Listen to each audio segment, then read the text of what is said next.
எல்லாரும் இருங்க, பொண்ணு ரெடி ஆயிட்டு இருக்கா, இதை கூட்டு வந்துடுறேன். சரி சீக்கிரம் கூப்பிட்டு வாங்கம்மா. எங்க மாப்பிள்ள விட்டா உள்ள போயே பாத்துருவான் போல. இக்கு கொஞ்ச நேரம் கிண்டல் பண்ணாம இருங்கக்கா. ஏன் ஓனலுக்கு தானப்பா சொன்னேன், நீ அப்பயே இருந்து எட்டி எட்டி பாத்துட்டே இருக்கா. சரி கழுத்து வலி வந்துட போதே இருந்தா பொண்ணை சீக்கிரம் கூட்டு வர சொன்னேன். நீங்க எல்லாம் இப்படி பேசி சிரிக்கிறது பாக்குறதுக்கே சந்தோஷமா இருக்கு. இவையெல்லாம் உங்க சொந்தக்காரவிலா? சொந்தத்துக்கும் மேலனே. சொந்தத்துக்கும் மேலையா? புரியலையே, நீங்க என்ன சொல்றீங்கன்னு. இவ எல்லாம் எங்க அக்கம் பக்கத்து ஆளுங்க தான். ஆனா நாங்க ஒரு நாளும் அந்த மாதிரி பழகுனதே இல்ல. அண்ணன் தம்பிங்க மாதிரி தான் பழகிட்டு இருக்கோம். கேட்கக்கே சந்தோஷமாலாம் இருக்கு. ஆமாங்க. இது இல்லாம எங்க வீட்டுல எந்த ஒரு நல்லது கிட்டதும் நடக்காது பாத்துக்கங்க. என் பொண்ணு ரொம்ப கொடுத்து வச்சவா. அவளுக்கு புகுந்த வீட்டையும் தாண்டி இந்த மாதிரி சொந்தம்லாம் கிடைக்க போகுது. நீங்க எதுக்கும் கவலைப்படாதீங்க. உங்க பிள்ளைய எங்களை நம்பி கொடுங்க. எங்க வீட்டு பிள்ளை மாதிரிலாம் நாங்க பாத்துக்கிடுவோம். ஆமா, உங்க பிள்ளைக்கு ஆனந்தத்துல கூட கண்ணீர் வராத அளவுக்கு நாங்க பாத்துக்கிடுவோம். பின்ன எங்க பேச்சிக்கா வீட்டுக்குலாம் மருமகளா வரா. அவளை நாங்க தங்க தட்டுல எல்லாம் வச்சு தாங்குவோம். வெங்காயம் கூட உரிக்க விட மாட்டாவ எங்க பேச்சிக்கா. ஏன்னா அதுல கூட கண்ணீர் வந்துடக்கூடாதுல்ல. கேட்கவே சந்தோஷமா இருக்குமா. அக்கம் பக்கத்து ஆளுங்களே இவ்வளவு நல்லா பேசுறீல. எங்க பேச்சு கோணம் அப்படிக்கா. அவ எந்த வம்பு தும்புக்கும் போக மாட்டா. அவ உண்டு, அவ சோழி உண்டுன்னு இருப்பா. பிள்ளைகளையும் அப்படிதாக்கா வளர்த்திருக்கா. பையனும் சரி பிள்ளையும் சரி, இது வரைக்கும் அந்த பிள்ளைகள மேல ஒரு தப்பு யாரும் சொன்னது கிடையாது. அரும்பாடுபட்டு பிள்ளைகளை வளர்த்தாக்கா. குடும்ப கஷ்ட நஷ்டம் அறிஞ்ச பிள்ளைகளாதான்க்கா வளர்ந்துருக்கு. நீங்க நம்பி உங்க வீட்டு பிள்ளையே எங்க வீட்டுக்கு கொடுக்கலாம். எங்க பையனும் உங்க பொண்ணை நல்லா பாத்துக்கிடுவான். கேட்கவே ரொம்ப சந்தோஷமா இருக்குங்க. எப்பயுமே சொல்லுவாங்க, புருஷன் மட்டும் இல்ல சுத்தி இருக்க சொந்தமும் நல்லபடியா அமைச்சாதான் ஒரு பொண்ணு நல்லா இருக்க முடியும்னு. எனக்கு இப்ப நம்பிக்கை இருக்கு, என் பிள்ளை அங்க வந்து சந்தோஷமா வாழ்வான்னு. நீங்க எதுக்கும் கவலைப்படாதீங்க. நானும் ஒரு பொண்ணை பெத்தவன் தான். ஒரு பொண்ணை எப்படி பாத்துக்கிடணும்னு எனக்கு தெரியும். காலையில இருந்து நானும் இவளும் பேசிக்கிட்டே இருந்தோம். நம்ம பிள்ளை இன்னொரு வீட்டுக்கு போறாள, அங்க போய் எப்படி வாழ்வா, சந்தோஷமா இருப்பாளா, அங்க உள்ளவையெல்லாம் எப்படி நடந்துக்கிடுவாவேன்னு கவலையா இருந்தது. நீங்க பேசினதெல்லாம் கேட்டதுக்கு அப்புறம் அந்த கவலை இருந்த இடம் தெரியாம ஓடிட்டு. இப்பயாவது பொண்ணை கூப்பிடுவீங்களா இல்லையாக்கா? அகிலா, நீ உள்ள போய் பிள்ளையை கூட்டுவாமா. சரிங்க. சிவா பொண்ணு வரப்போது, பொண்ணை நல்லா பாத்துக்கல. ஆமா சிவா, பொண்ணுகிட்ட தனியா பேசணும்னா சொல்லு என்ன. இக்க அதெல்லாம் வேண்டாக்க. கதையை எடுத்துக்கிட்டியே, போய் பேசிட்டு நம்பர் வாங்கிட்டு வா. சும்மா இருங்கக்க. இப்போ அப்படிதான் சொல்லுவான் சின்ன பொண்ணு. அப்புறம் பாரு போனும் கையுமா தான் தெரியுவான். ஏன் ஆமாப்பா, அப்புறம் இவனுக்கு நம்மலாம் கண்ணுக்கா தெரியும். ஏன் மக்கா கிளம்பிட்டு இல்லாட்டி? மாப்பிள்ளை வீட்டுல இருந்து எல்லாரும் வந்தாச்சு. ஏம்மா மாப்பிள்ளை எப்படிமா இருக்காரு? நான் போய் முதல்ல பாத்துட்டு வரட்டாமா? ஏட்டி, நீ இப்ப வெளியில போய் பார்க்க தானே போற. நீ முதல்ல அக்காவை கூட்டிட்டு வாமா. சரிம்மா, நான் அக்கா கூட்டிட்டு வரேன். ஏம்மா, எனக்கு ஒரு மாதிரி இருக்குமா. மக்கா, நீ எதை நினைச்சும் கவலைப்படாத மக்கா. நீ இங்க இருந்ததை விட மாப்பிள்ளை வீட்டுல சந்தோஷமா இருப்பா பாரு. என்னம்மா மாப்பிள்ளைக்கு இப்பவுமே இவ்வளவு சர்டிபிகேட் கொடுக்கா? போட்டி, உனக்கு எல்லாமே விளையாட்டு தான். மாப்பிள்ளை வீட்டுக்காரவி எவ்வளவு தங்கமா இருக்காவ தெரியுமா. அவையிலே உங்ககிட்ட சொன்னாவளோ? ஏட்டி, அவியலேவா சொல்லுவாவ. அவி கூட வந்தவே அவியலை பத்தி அவ்வளோ உயர்வா சொல்றாவட்டி. ஆமா, அவை சொந்தக்காரவே அவையில பத்தி நல்லா தான் சொல்லுவாவ. ஏட்டி, வந்ததுல ஒருத்தர் கூட அவி சொந்தக்காரவே கிடையாது டி. எல்லாமே அக்கம் பக்கத்து வீட்டாலேதான். என்னம்மா சொல்றா? அக்கம் பக்கத்து வீட்டாளுங்க எப்படிமா ஒருத்தரை பத்தி நல்ல விதமா சொல்லுவாவ? வந்தவே எல்லாரும் அந்த குடும்பத்தை பத்தி நல்ல விதமா சொல்றாவட்டி. இவளை தங்க தட்டுல வச்சு தாங்குவேன்னு சொல்றாவ. ஐசு, இது வரைக்கும் எனக்கு உன் மேல பொறாமையே வந்தது இல்லாட்டி. அம்மா இப்ப சொல்றத கேட்கும்போது எனக்கு லைட்டா பொறாம வருது பாத்துக்க. ஏம்மா, மாப்பிள்ளைக்கு தம்பி இருக்கான்னு கேட்டியா? இல்ல டி, ஒரே ஒரு தங்கச்சி மட்டும்தானா. ச்சே. ஏன் டி ஒரு மாதிரி சலிச்சுக்கிறா? இல்லம்மா, அவிகளுக்கு ஒரு தம்பி இருந்தவனா அவில கட்டிட்டு நானும் அவி வீட்டுக்கே போயிடலாம் பாத்தியா. வாய் வாய், உன்னை கட்டிக்கு போறவன் உண்மையிலேயே ரொம்ப கஷ்டப்படுவான் டி. போயம்மா, அதெல்லாம் நான் நல்ல குடும்பம் நடத்துவேன். எல்லாம் சரிதா சவுண்டு. அக்காவை கூட்டுவா என்ன. ஏம்மா, சவுண்டுன்னு கூப்பிடாதன்னு எத்தனை தடவை சொல்லியிருக்கேன். எனக்கு நல்லா தானே பேர் வச்சிருக்கா, சௌந்தர்யான்னு. சௌந்தர்யான்னு கூப்பிடு. சரி டி, எல்லாம் அப்புறம் கூப்பிடலாம். முதல்ல நீ அக்காவை கூட்டிட்டு வாமா. அப்பயே இருந்தே பொண்ணை கூப்பிடுங்கன்னு சொல்லிக்கிட்டே இருக்காவ. ஐசு, நான் காப்பி எடுத்து வைக்கேன். நீ மாப்பிள்ளை வீட்டு ஆளுங்களுக்கு சிரிச்சுட்டே கொடுமோ. ஏம்மா, எனக்கு ஒரு மாதிரி இருக்குமா. நான் கொடுத்துக்கிட மாட்டேன். நீ ஏன் காப்பி கொடுமா. இது நான் எப்படி டீ கொடுக்க? ஏம்மா, அக்கா தான் இவ்வளவு பயப்படுறாளா? நான் வேணா காப்பி கொடுக்கட்டுமா? உன்னை ஏட்டி பார்க்க வந்திருக்காவ. ஏம்மா, வேற என்னமா செய்ய? அக்காலும் கொடுக்க பயப்படுறா, என்னையும் கொடுக்க விட மாட்டாக்கா. வேற என்ன பண்ண? வேற என்ன செய்ய, நானே கொடுக்கேன். நீ அக்காவை கூட்டிட்டு வா. சரிம்மா, நீ போ, நான் அக்காலை கூட்டு வரேன். ஐசு, நீ எதுக்கும் பயப்படாத என்ன, நான் உன் கூடவே இருக்கேன். சரி சவுண்டு. என்ன அகிலா, பிள்ளை ரெடி ஆயிட்டாளா? அதெல்லாம் ரெடி ஆயிட்டாங்க. மாப்பிள்ளை வீட்டு ஆளுகளுக்கு காப்பி கொடுன்னு சொன்னா பயமா இருக்குங்க. என்னக்கா ரெண்டு பேரும் ஏதோ குசு குசுன்னு பேசிட்டு இருக்கிய? ஒண்ணும் இல்லம்மா, என் மவா உங்க எல்லாருக்கும் காப்பி கொடுக்க பயப்படுறா. ஏன் எங்க வனஜாக்காவை பார்த்து பயந்துட்டாலோ? அது இன்னைக்கு மேக்கப் எல்லாம் போட்டு வந்திருக்கே. ஏக்கா கொஞ்சம் மூஞ்ச காட்டுங்க. சின்ன பொண்ணு, வந்த இடத்துல வம்பிழுக்காம வாயை மூடிட்டு இரு. இல்லக்கா, அவை தானே சொன்னாவே பொண்ணு பயப்படுதுன்னு. நம்ம கூட்டத்திலேயே பார்த்தவனே பயம் வர்ற மாதிரி இருக்கிற ஒரே ஆளு நீங்க தான். மண்டையிலே குத்தி விட மாட்டேங்க, வாயை மூடிட்டு இரு. சரிக்கா சரி. ஐயா, நீங்க வேற காப்பி எல்லாம் ஒண்ணும் பொண்ணு கொடுக்கணும்னு அவசியம் இல்லை. நீங்க பொண்ணை கூப்பிடுங்க போதும். ம் இவ பேசுறத பார்த்தா இன்னைக்கு காப்பி தண்ணியும் கிடைக்காது போலயே. என்ன வனஜாக்கா, காப்பி கிடைக்காதுன்னு யோசிக்கலோ? ஆமா சின்ன பொண்ணு, நம்மளே பொண்ணு பார்க்க வந்தது காப்பி தண்ணி கொடுப்பாவ பலகாரம் கொடுப்பாவ நைட்டு சாப்பாடு இங்கேயும் முடிச்சுட்டு போலான்னு வந்தோம். இவையே நம்ம எண்ணத்திலயும் மண்ணலி போட்டுருவ போலயே. ஆமாக்கா, நானும் அதான் யோசிச்சுட்டு இருக்கேன். பொண்ணு பயப்படுதுன்னு காப்பி தராம விட்டுருவாங்களோ? ஏன் அம்மா, அப்ப நீங்க 2 பேரும் காப்பிக்கும் பலகாரத்துக்கும் தான் வந்திருக்கீங்க என்ன? அப்படி இல்ல சின்ன பொண்ணு, பொண்ணு பார்க்க வந்தாலே இதானே உலக வழக்கம். என்ன உலக வழக்கமா? வந்த இடத்துல காப்பியை கொடுங்க பலகாரத்தை கொடுங்கன்னு மானத்தை வாங்காம ஒழுங்கா உட்காருங்க. ஆமா, பெரியவா சொல்லிட்டா. இவளுக்கு கொடுத்தா குடிக்காம தலைவலியே ஊத்திடுவாளோ? நீங்க பொண்ணை வர சொல்லுங்கக்கா, பரவாயில்ல. அகிலா அபிதான் சொல்றாவல்ல, சரி முதல்ல பொண்ணை பார்க்கட்டும், அப்புறம் நம்ம காப்பி பலகாரம் எல்லாம் கொடுத்து விடுவோம் என்ன? சரிங்க, இருங்க பொண்ணை கூப்பிடுறேன். ஐசு, சவுந்து, வாங்கமோ 2 பேரும். பொண்ணு வரப்போகுது, பொண்ணு வரப்போகுது. சிவா, பொண்ணு வந்துட்டுல, நின்று பாரு. மல்லி, அந்த பிள்ளையில போட்டிருக்க நகையை பத்தியா? எப்படி 50-60 இருக்கும் போலயே. ஆமாக்கா, எப்படி 50-60 தேரும். சிவா, கொஞ்சம் நிமிந்து பாருல பொண்ண. உட்காருமோ. ஏன்க்கா நிமிந்து பார்க்க கழுத்தொலிக்கோ? நீ கொஞ்ச நேரம் சும்மா இருமா. அத்தை சொல்றாவல்லம்மா, உட்காரு. என்னே, இதுல 2 பேர் இருக்காவலானே, இதுல யாருனே பொண்ணு? கெடுத்துட்டான கதைய. ஏ சிவா, நின்னுட்டு இருக்குல்ல, அதான் பொண்ணு. உட்காரு ஐசு. ஐசு, ஒழுங்கா உட்காரு, உன் சேலை கீழே சிக்கிட்டு இருப்பாரு. எங்க சவுண்டு? இரு நீ எந்திரிக்காத, நானே சரி பண்ணி விடுறேன். இப்ப சரியா இருக்கு ஐசு. பொண்ணு அழகாதான் இருக்கா. ஐயோ, என்னை பார்த்து மாப்பிள்ள சிரிக்காவ. ஐசு, மாப்பிள்ள சூப்பரா இருக்காரு டி, என்னை பார்த்து சிரிச்சாவ. சிவா, நீ பொண்ணதான் வச்சக்கன்னு வாங்காம பாத்துட்டு இருக்கேன்னு எல்லாருக்கும் தெரியுது. கொஞ்சம் பார்வை வேற பக்கம் திருப்பு. சிவா, பொண்ணுகிட்ட வேணா தனியா பேசிட்டு வரியா? வேண்டாம், எனக்கு பரவாயில்ல. அவிய காப்பி கொடுக்கவே வைக்கப்படுறாவ, இதுல தனியா போய் பேசணும்னா அவ்வளவுதான். ஏய் அப்பா, அவியலா கேட்டியா தோற? கேட்டேன். எல்லாம் காதல் மயக்கம் படுத்துற பாடு. என்ன சிவா, கண்டதும் காதலா? பேசணும்னா சொல்லுடே, வைக்கப்படாத. சேச்சா இல்லனே, பிறகு பேசிக்கிடலாம்.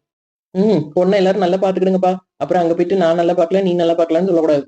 அப்படி யாரு சொல்லுவா? சிவா தான் சொல்லணும். பொண்ணை நல்லா பார்க்கல, திருப்பி போய் பார்த்துட்டு வரேன்ட்டு வருவான். செஞ்சாலும் செய்வான். மைனி, எங்க பொண்ணு உங்களுக்கு பிடிச்சிருக்கா? ஐயா, என்னவே நீ இப்படி சொல்றிய? உங்க பொண்ணு போட்டோ பார்த்தப்பவே எங்க எல்லாருக்கும் ரொம்ப பிடிச்சு போச்சு. தங்க சில மாதிரிலாம் இருக்கா நேர்ல. எங்க பையன் மட்டும்தான் பொண்ணு போட்டோ பார்க்கல. அவன் தான் ஏமா நீங்க பார்த்தா போதும், நான் எதுக்கு பார்க்கணும், நான் நேர்லயே பாத்துக்கிறேன்ட்டா. அதுக்கு தானே நாங்க எல்லாரும் நீ கிளம்பியிருந்தோம். அப்போ மாப்பிள்ளை கிட்ட கேட்டு சொல்லுங்க பொண்ணை பிடிச்சிருக்கான்னு. ஏன் சிவா, நீ போட்டோ கூட பாக்கலையா? ஆமாண்ணே. சரி சிவா, சொல்லு, பொண்ணு பிடிச்சிருக்கா இல்லையா? அவன் தான் வந்ததுல இருந்து பொண்ணு வச்சக்கன்னு வாங்காம பாத்துக்கிட்டே இருக்கானே. இதுல தனியா வேற பிடிச்சிருக்குன்னு சொல்லணுமோ? எங்க சரி, அப்ப இப்ப தட்டு மாத்திடலாமா? சரி பேச்சு, தட்டு மாத்திக்கலாம். மைனி, பிள்ளையில வேணா உள்ள போக சொல்லுங்களேன். அவ பயந்த மைனிக்கே நிக்கா. சரி மைனி, நானே சொல்லலான் இருந்தேன். நீங்க எதுவும் தப்பா எடுத்துக்கிட்டீங்களோன்னு நினைச்சிட்டேன். இதுல என்ன தப்பா எடுக்க இருக்கு?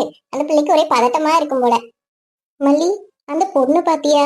வந்ததுல இருந்து சிரிக்க கூட இல்ல. ஆமாக்கா, நானும் பார்த்தேன். ஒரு மாதிரி பேமொழியில முடிச்சிட்டு இருக்கு.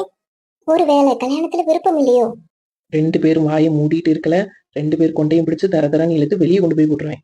நல்ல காரியம் போயிட்டு இருக்கு, 2 பேரும் பேசுற பேச்ச பாரு. இவ வாயை திறந்தா அப்படியே நல்ல விஷயமா தான் பேசுவா. எனக்கு என்னமோ இதுல ஏதோ சிக்கல் இருக்க மாதிரியே தோணுது. ஆமாக்கா, எனக்கும் அப்படிதான் தோணுது. நம்ம பொறுத்து இருந்து பாப்போம். சரி, எல்லாரும் நம்மளதான் பார்க்காத, அமைதியா இருக்கு. மக்கா, 2 பேரும் உள்ள போங்க மக்கா. சரிம்மா. குரலை கேட்கவும் நல்லாதான் இருக்கு. இன்னைக்கு தட்டு மாத்திட்டு பொண்ணுக்கு பூ வச்சிருவோம். இன்னொரு நல்ல நாள் பார்த்து நம்ம நிச்சயதார்த்தம் வச்சுக்கிடலாம். சரிங்க. எங்க பையனுக்கு உங்க பொண்ணை கெட்டுறதுல எங்களுக்கு ரொம்ப சந்தோஷம். தட்டை வாங்கிக்கங்க. எங்களுக்கும் இதுல ரொம்ப சந்தோஷம். அகிலா, நம்ம தட்டிடுமா? அந்த தட்டை இங்க கொடுங்கண்ணே. இந்தாங்க, இந்த தட்டை மாத்துங்க. எங்க பொண்ணை உங்க வீட்டுக்கு மருமகளா தர்றதுக்கு எங்களுக்கு ரொம்ப சந்தோஷம். ரொம்ப நல்லதுங்க. சரி, பொண்ணு பாக்குறதெல்லாம் நல்லபடியா முடிஞ்சது. அடுத்து என்ன? அடுத்து என்னம்மா வேலை? நிச்சயதார்த்த வேலைதான். நான் அதை சொல்லல சின்ன பொண்ணு. அடுத்தது என்ன? சாப்பாடு இப்படி எதுவும் இருக்கா, இல்ல வீட்டை பார்த்து போகணுமான்னு கேட்டேன். எப்ப பார்த்தாலும் சாப்பாடு சாப்பாடு சாப்பாடு. சாப்பாடு எல்லாம் ரெடி பண்ணியாச்சுங்க, எல்லாரும் சாப்பிட்டுட்டு தான் போனோம். ஆமா, விசேஷம் நல்லபடியா முடிஞ்சிட்டு பாத்தீங்களா? அங்க எல்லாரும் சாப்பிட போலாம். பேச்சி, இந்த பூவை பொண்ணு தலையில சங்கரி விட்டு வைக்க சொல்லிடுவோமா? ஆமா மைனி, பூ வச்சிருங்க. நாத்தனார் தானே வைக்கணும். ஆமா மைனி, பிள்ளைல வெளியில விளையாடிட்டு இருக்கல, நான் கூப்பிட்டு பூ வைக்க சொல்றேன். நீங்க எல்லாம் சாப்பிட கூப்பிட்டு போங்க. சரி மைனி, கொஞ்சம் பாத்துக்கிடுங்க. நீங்க போய் மத்த வேலையெல்லாம் பாருங்க, நான் எல்லாத்தையும் பாத்துக்கிறேன். பாப்பாக்கா, அப்ப இவையெல்லாம் சாப்பிட போட்டோம். நம்ம போய் பொண்ணுக்கு பூ வச்சுட்டு வந்துருவோம்க்கா. சரி, அவையில பூ வச்சுட்டு வரட்டும், நம்ம போய் சாப்பிட போலாம். வாங்க. அக்கா, விசேஷம் நல்லபடியா முடிஞ்சது பார்த்துக்கங்க. எனக்கு ரொம்ப சந்தோஷமா இருக்கு. எனக்கு நேற்று ராத்திரி எல்லாம் தூக்கமே இல்லை. விசேஷம் நல்லபடியா முடியணும், எந்த பிரச்சனையும் வரக்கூடாதுன்னு சாமிகிட்ட வேண்டிட்டே இருந்தேங்க்கா. அதான் நல்லபடியா முடிஞ்சிட்ட பேச்சு, நீ எதுவும் கவலைப்படாத. பொண்ணு வீடு வேற ரொம்ப பெரிய இடமா, எப்படி இருப்பாவளோன்னு நினைச்சிட்டு இருந்தேங்க்கா. ஆனா பொண்ணோட அப்பாவும் அம்மாவும் நல்ல குணமா இருக்காவ பாத்தீங்களா? ஆமா பேச்சி, நானும் பார்த்தேன். இவ்வளவு பெரிய பணக்காரவின்னு ஒரு பந்தா இல்லாம பழகுறவ பத்தியா? ஆமாக்கா, இதே குணம் அந்த பிள்ளைக்கு இருந்ததுன்னா நல்லா இருக்கும். அந்த பிள்ளை மூஞ்சி பார்த்தா தெரியல பேச்சி, எவ்வளவு அப்புறாணியா உட்காந்துட்டு இருக்குன்னு. எனக்கு என்னமோ அந்த பிள்ளை பார்த்தா நல்ல பிள்ளைமே தான் தோணுது. ஆமாக்கா, நல்லா அழகா இருக்கு பத்தியில. ஆமா பேச்சி. சரிக்கா, சங்கரி கூப்பிட்டு பூ வைக்க சொல்லிடுமா? சரிம்மா, இரு கூப்பிடுறேன். எங்க இந்த பிள்ளைகளும் ஆளையே காணும்? அண்ணா நிக்க பாருங்கக்கா. ஆமா. ஏன் நித்யா, பிரியா, சங்கரி இங்க வாங்கட்டி. என்னம்மா கூப்பிட்டா? நல்லா விளையாடிட்டு இருந்தோம். சின்ன பிள்ளைகளாட்டி நீங்க. ஏன் சதிய பாப்பாக்கா, எவ்வளவு பெரிய பிள்ளைகள பேச்சு, சின்ன பிள்ளைகளுக்கு சரிசமமா விளையாடிட்டு இருக்க போறேன். ஏம்மா இப்ப எதுக்கு கூப்பிட்டான்னு சொல்லு. கேட்டி, மைனிக்கு பூ வைக்கணும், அதான் சங்கரியை கூப்பிட்டோம். நீங்களும் வாங்கட்டி, போய் பூ வச்சுட்டு வருவோம். இம்மா மைனி பாத்துட்டீங்களோ? ஆமாட்டி, பொண்ணெல்லாம் பார்த்தாச்சு. இனிமே பூ வைக்க வேண்டியதான் பாக்கி. நீ வந்துட்டேன்னா பூ வச்சிடலாம். சரிம்மா, அப்ப மைனி பார்த்து பூ வச்சுட்டு வந்துடலாம். நீயும் சங்கரி போய் பூ வச்சுட்டு வாங்கமோ, நான் போய் பிள்ளைகளை கூட்டு போய் சாப்பிட வைக்கேன். ஏம்மா அப்ப நாங்களும் மைனி பார்க்க வேண்டாமா? ஏடி, நீ தான் ஏற்கனவே மைனி போட்டால பாத்துட்டல. இப்ப நீங்க சாப்பிட்டீங்கன்னா சீக்கிரம் கிளம்பலாம். நாளைக்கு எல்லாத்துக்கும் பள்ளிக்கூடம் இருக்குல்ல. ஏக்க கோவப்படாது ஏக்க, சின்ன பிள்ளைகள் தானே. இல்லம்மா, சின்ன பிள்ளைகளே இருக்குல்ல, நாளைக்கு எல்லாத்துக்கும் பள்ளிக்கூடம் இருக்கு. இப்ப சாப்பிட வச்சு கூட்டு போனாதான் வண்டியில போகும்போதே தூங்கிடும். அதுக்குதான் சொன்னேன். ஆமா என்ன, சரி சரி பிள்ளைல, நீங்க போய் அத்தை கூட போய் சாப்பிடுங்க. நானும் அக்காவும் போய் பூ வச்சுட்டு வந்துடுறோம். என்ன இன்னும் நிறைய இருக்கலாமோ, நிச்சயம் கல்யாணம் எல்லாம். அப்ப மைனி கூட நிறைய நேரம் இருக்கலாம். என்ன சரி.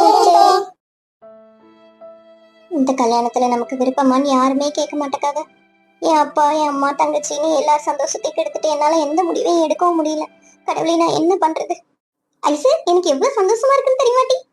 நம்ம வீட்லயும் கல்யாணம் நடக்க போகுது. இனிமே நம்ம வீட்டுல ஒரே ஜாலியா இருக்கும்லட்டி. எல்லா சொந்தக்காரங்களும் வருவாங்க, நம்மளும் விதவிதமா ட்ரெஸ் எடுக்கலாம், நல்லா சாப்பிடலாம், ஜாலியா இருக்குல்லட்டி. ஐசு, எவ்வளவு நேரம் கூப்பிட்டுட்டே இருக்கேன், என்ன யோசிச்சுட்டு இருக்கா நீ? சவுண்டு கூப்பிட்டியோ? கூப்பிட்டியாவா? சரியா போச்சுப்பா, நீ இப்பவே கல்யாண கனவு காண ஆரம்பிச்சிட்டா. இனிமேல நீ என்ன கண்டுக்கவே மாட்டியா ஐசு? இல்ல சவுண்டு, நான் ஏதோ ஒரு யோசனையில இருந்தேன், அதான் கவனிக்கல. நீ காலையில இருந்தே அப்படிதான் இருக்கா ஐசு. எதை நினைச்சு கவலைப்படாத. அந்த மாப்பிள்ளை வீட்டு ஆளுங்களை பத்தியா எல்லாருமே எவ்வளவு நல்லா பேசுறாவ பழகுறாவன்னு எனக்கு அவையில ரொம்ப பிடிச்சிருக்கு ஐசு. உன் கல்யாணத்துக்கு அப்புறம் நான் எப்பயும் அங்கேதான் இருப்பேன். உள்ள வரலாமாமோ? வாங்கத்தே, இது உங்க வீடு, என்ன வரலாமோன்னு கேக்கிய? இல்லமோ, அக்காலும் தங்கச்சி நல்ல சுவாரஸ்யமா பேசிட்டு இருந்தியே, அதான் தொந்தரவு பண்ணிட்டேனோன்னு கேட்டேன். இல்லத்தே, உங்களை பத்தி தான் பேசிட்டு இருந்தோம். என்ன பத்தியா? ஆமாத்தே, உங்களையும் உங்க வீட்டு பக்கத்துல உள்ளவையிலையும் எனக்கு ரொம்ப பிடிச்சிருக்கு. அவையில பத்தி தான் இவ்வளவு நேரம் பேசிட்டு இருந்தோம். அப்படியாம்மா தங்கம்? ஆமாத்தே, எனக்கு உங்களையெல்லாம் ரொம்ப பிடிச்சிருக்கு. உங்க கூடவே இருக்கணும் போல தோணுது. நான் எங்க அக்கா கல்யாணத்துக்கு அப்புறம் அங்க அடிக்கடி வருவேன். நீங்க எதுவும் என்ன சொல்லக்கூடாது. என்ன நான் ஏமா சொல்ல போறேன்? அது உன் வீடு, உனக்கு எல்லா உரிமையும் இருக்கு வர்றதுக்கு. என்ன அழகு போல பேசுற, நீ வந்தா நாங்க எல்லாரும் சந்தோஷப்படுவோம். நான் பேசுறது பார்த்து சந்தோஷப்படுற நீங்க தான் தே. எங்க அம்மா திட்டிகிட்டே இருப்பா, வாய்க்கு வாய் பேசாதேன்னு. உங்க அக்கா பேசவே மாட்டக்கா, நீ அவளுக்கும் சேர்த்து நல்லா பேசிடுற. எல்லாரும் அப்படிதான் சொல்லுவாங்க. அதுதாம்மா உனக்கு அழகு, நீ இப்படி பேசிக்கிட்டே இருக்கிறது உன்னை எல்லாருக்கும் பிடிக்கும். ஆமா மைனியோ, எனக்கும் உங்களை ரொம்ப பிடிச்சிருக்கு. எனக்கும் தான் உன்னை பிடிச்சிருக்கு. சரி சரி, பேசிட்டு இருந்தா நானும் பேசிக்கிட்டே இருப்பேன். பொண்ணுக்கு இந்த பூவை வைக்க மறந்துட்டு மாத்துக்க, அதான் சரி பூவை கொடுத்துட்டு போலாமேன்ட்டு வந்தோம். அப்படியா தே? சரி தே, கொடுங்க. சங்கரி, இந்த பூவை மைனி தலையில வச்சு விடுமோ? சரிம்மா. மைனி, சைடு பின் இருக்கா? நான் இந்த பூவை உங்களுக்கு குத்தி விடுறேன். இல்ல, அதை எங்க வச்சேன்னு தெரியல, நீ என்கிட்ட கொடுத்துற, நானே வச்சுக்கிறேன். ஐசு, என் ரூம்ல இருக்கு, நான் போய் எடுத்துட்டு வரட்டா? இருக்கட்டுமோ, அவ அவளுக்கு பிடிச்ச மாதிரி தலைவரி வச்சுக்கிடணும்னு நினைக்க போல. சங்கரி, நீ மைனி கையில கொடுத்துருமோ, அவளே வச்சுக்கிடுவா. சரிம்மா. மைனி, இந்தாங்க அந்த பூ வாங்கிக்கோங்க. தேங்க்ஸ்மா. சங்கரி, நம்ம கிளம்புவோமா? நேரமாவதுல்ல. சரிம்மா. மருமகளே, நாங்க போயிட்டு வரோம். என்ன பார்த்து பத்திரமா இருந்துக்க. சரி தே. அந்த மருமகிட்ட மட்டும் தான் சொல்லுவீங்களாத்தே, என்கிட்ட சொல்ல மாட்டீங்களா? ஏம்மா, வாங்கிட்டு சொல்லாம போனாமா. போயிட்டு வரேன் தாய், என் மருமகளை நல்லா பாத்துக்க. சரி தே, பார்த்து பத்திரமா போயிட்டு வாங்க. சரிங்க, அப்ப நாங்க எல்லாரும் கிளம்புறோம். சரிங்க, ரொம்ப நல்லது. நீங்க வீட்டுக்கு போயிட்டு கலந்து பேசிட்டு நிச்சய தேதி மட்டும் சொல்லுங்க. ஆமாண்ணே, அப்பதான் நம்ம அடுத்தடுத்து வேலையெல்லாம் பார்க்க முடியும் பாத்துக்கங்க. சரிங்கம்மா, நாங்க வீட்டுக்கு போயிட்டு உங்களுக்கு போன் பண்றோம். என்ன ஒரு நல்ல நாளா பார்த்து நிச்சயம் வச்சுக்கலாம். உங்க எல்லாரையும் நம்பி தாங்க என் பொண்ணை கொடுக்குறேன். நல்ல செல்லமா வளர்ந்த பிள்ளை, கொஞ்சம் நல்லா பாத்துக்கிடுங்க. அதெல்லாம் நீங்க கவலையே படாதீங்க சம்பந்தி. உங்க பொண்ணை நாங்க எங்க பொண்ணு மாதிரி பத்திரமா பாத்துக்கிடுவோம். சரி சம்பந்தி, ரொம்ப சந்தோஷம் சம்பந்தி. சிவா, நீ போய் பொண்ணுகிட்ட போயிட்டு வரேன்னு சொல்லிட்டு வா. என்ன எப்படின்னே நான் போய் சொல்றது? வேணானே. நீ தேர மாட்டா, போயிட்டு வரேன்னு சொல்லிட்டு அப்படியே அந்த பிள்ளை நம்பரை வாங்கிட்டு வரலாம்ல. இருக்கட்டும், நீ இன்னொரு நாள் பேசிக்கிடலாம். என்னோப்பா, சொல்றத சொல்லிட்டோம், இதுக்கு மேல வாயிச்சிட்டோம். சரி, எல்லாரும் கிளம்புவோமானே? சிவா, கிளம்பலாமாப்பா? சரிப்பா, கிளம்பலாம். சரி, பொம்பளையாளுக்குள்ள கூப்பிடுங்க, போயிட்டு வரேன்னு சொல்லிட்டு கிளம்பலாம். அவையெல்லாம் அப்பதே சொல்லிட்டு வண்டியில ஏறியாச்சு. சின்ன பிள்ளையெல்லாம் தூக்கம் வருதுன்னுச்சா, அதனால அவைய அப்பவே சொல்லிட்டாவ. ஓ அப்படியா, சரி சரி, அப்ப நம்மளும் கிளம்பலாம். சரி சம்மதி, அப்ப நாங்க எல்லாரும் கிளம்புறோம். சரிங்க, நல்லபடியா போயிட்டு வாங்க.